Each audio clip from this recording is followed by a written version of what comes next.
ललितमेदिनि विश्वविनोदिनि नन्दनुते गिरिवरविन्ध्यशिरोधिनि वासिनि विष्णुविलासिनि जिष्णुनुते भगवति हेशिति कण्ठकुटुम्बिनि भूरि कुटुम्बिनि भूरि कृते जय जय हे महिषासुरमर्दिनि रम्यकपर्दिनि शैलसुते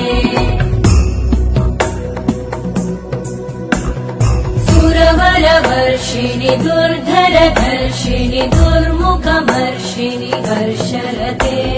त्रिभुवनपोषिणि शङ्करतोषिणि कल्मषमोषिणि घोषरते तनुजनिरोषिणि दितिसुतरोषिणि दुर्मदशोषिणि सिन्धुसुते जय जय हे महिषासुरमर्दिनि रम्यकपर्दिनि शैलसुते